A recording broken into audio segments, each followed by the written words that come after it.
Good morning, student. I am Vishwanath from CCS Academy. Today we present lecture number 10, and it's a very important topic: issue of share for consideration other than cash.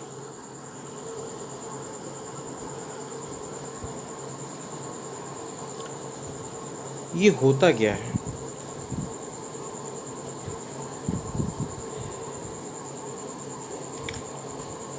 जैसे कोई भी company है तो वो share issue करती है, किस लिए इशू करती है? ताकि उसको कुछ उस अपने पैसे कैपिटल को रेज करने के लिए, शेयर जब हम कोई कंपनी शेयर इशू करती है तो उसको पैसा मिलता है। तो कंपनी उस पैसे से क्या करती है?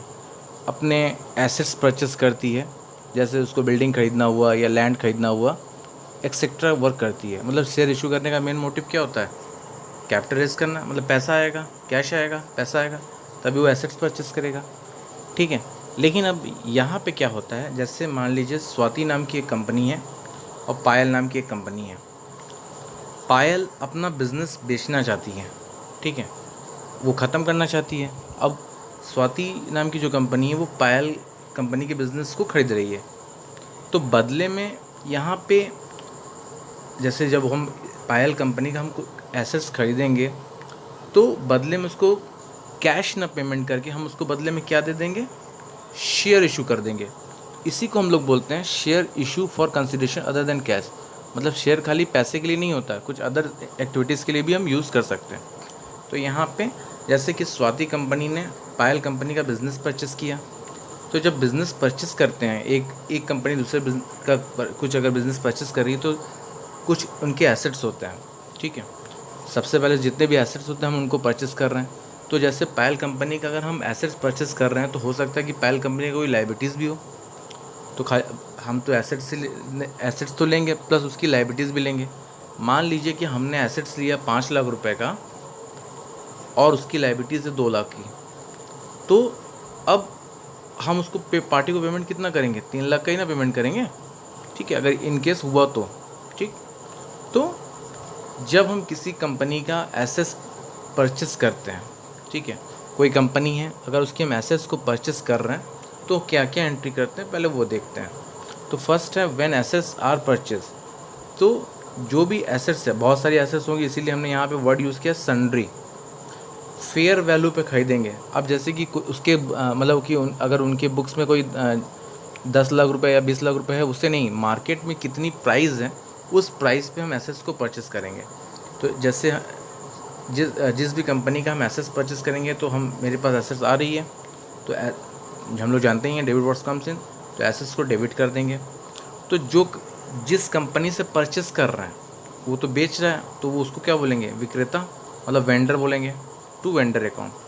हाँ, अगर कोई उस कंपनी की कोई लायबिलिटीज़ हुई तो लायबिलिटीज़ का बैलेंस हमेशा क्रेडिट ही होता है, तो उस लायबिलिटीज़ को हम क्रेडिट में शो करेंगे, ठीक है।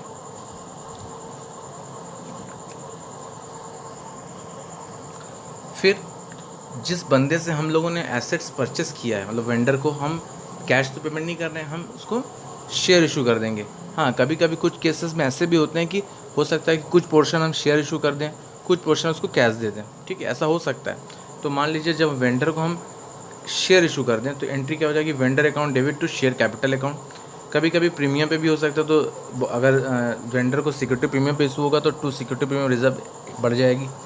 और कभी कभी ये होता है कि मान लीजिए वेंडर को पेमेंट कर दिया गया, वेंडर डेबिट, कुछ कैश, कुछ पैसा पेमेंट किया गया कैश, और बाकी का शेयर इशू कर दिया, तो टू शेयर कैपिटल, ठीक है, बड़ा ही सिंपल है। तो ऐसे हम लोग करेंगे।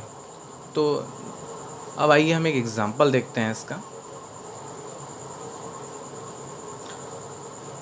जैसे यहाँ एग्जांपल है, एक्स लिमिटेड ने purchase running business from Y limited.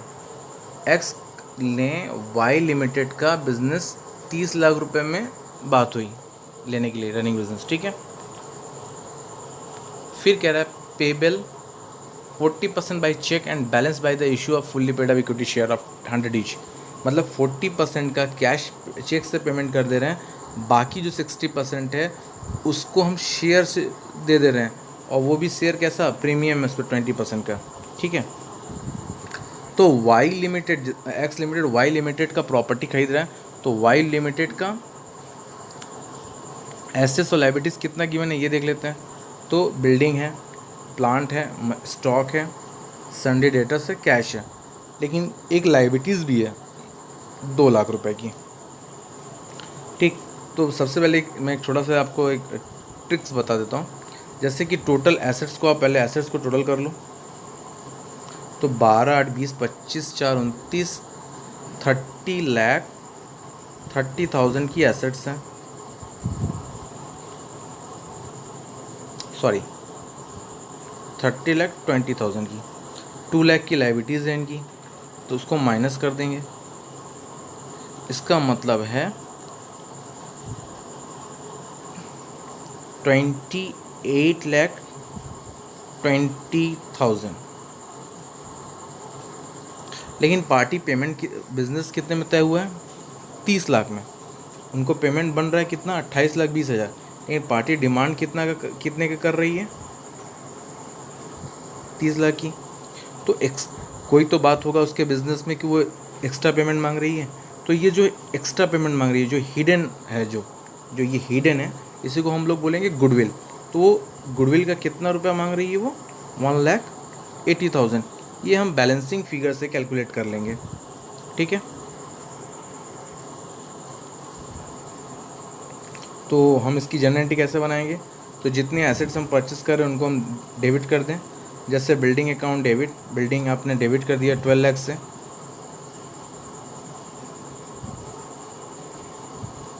फिर प्लांट अकाउंट डेबिट 8 लाख से। स्टॉक अकाउंट डेबिट, वो भी आ रहा है। Sundry assets, sorry sundry debtors debit, cash debit. हाँ, फिर टू सन्ड्री क्रेडिटर्स, ये उसकी लायबिलिटीज है तो उसको शो करेंगे। To Y limited, Y limited से तो 30 लाख में ही बात हुई है बिजनेस परचेस करने की। तो इधर की टोटल हो जाएगी आपकी 32 लाख की, और इधर की टोटल आपकी हो जाएगी कितनी? इधर की हो जाएगी आपकी 32 लाख, और इधर की टोटल हो जाएगी आपकी 30,20,000। ठीक है, तो वो जो 1,80,000 एक्स्ट्रा जो डिमांड कर रहा है उसी को हम लोग क्या बोलेंगे? गुडविल। ये बैलेंसिंग फिगर करके ही हम कैलकुलेट कर लेंगे। ठीक है, अब इस क्वेश्चन में क्या था कि वो कुछ पैसा, मतलब 40% वो बैंक से पेमेंट कर रहे हैं। तो 30 लैक्स का 40% होता है 12 लैक्स। तो वेंडर को हमने 40% का चेक से पेमेंट कर दिया, तो Y limited to bank 12 lakhs हमने शो ऑफ कर दिया। अब रिमेनिंग कितना बचा? 18 लाख बचा। 18 लाख का हम उसको शेयर इशू कर दे रहे हैं। ठीक है, वो भी प्रीमियम पे। तो Y limited debit to equity share capital to security premium reserve account. ठीक, तो 18 लाख कैसे, हम नंबर ऑफ शेयर कैसे कैलकुलेट करेंगे? 18 लाख डिवाइडेड बाई 120, क्योंकि 100 में 20 रुपये प्रीमियम का था, तो हमारे से नंबर ऑफ शेयर निकल जाएंगे। तो फिर उससे हम मल्टीप्लिकेशन करके हम कैलकुलेट कर लेंगे। 15,000 हो गया, तो 100 में हो गया 15 लाख, और 20 के हिसाब से, मतलब 20 रुपये के हिसाब से कितना हो गया? 3 लाख। तो ऐसे हम शो ऑफ कर देंगे 15 लाख और ये 3 लाख, 18 लाख। ठीक, फिर से आप देख लो, जो उसका पेमेंट निकल रहा है 18 लाख का है।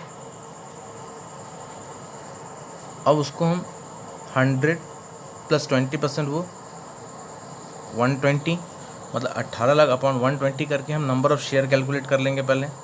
ठीक है, कितना आ जाएगा? 15,000, और एक शेयर का वैल्यू कितना? 100। तो यहाँ पे शेयर कैपिटल में दिखा दिया मैंने 15 लाख, फिर 20, तो फिर 15,000 इंटू 20 करके हम जो ये 3 लैक्स होगी, इसको हम शो ऑफ करेंगे प्रीमियम में। ठीक है, आई होप कोई प्रॉब्लम नहीं होगी, लेकिन इट्स ये बहुत ही इंपॉर्टेंट टॉपिक्स है, तो इसको आप ठीक से देखिएगा। ठीक है, आई होप अगर कोई प्रॉब्लम होगी तो आप हमसे फिर बात कर लेंगे। ठीक है, थैंक यू वेरी मच।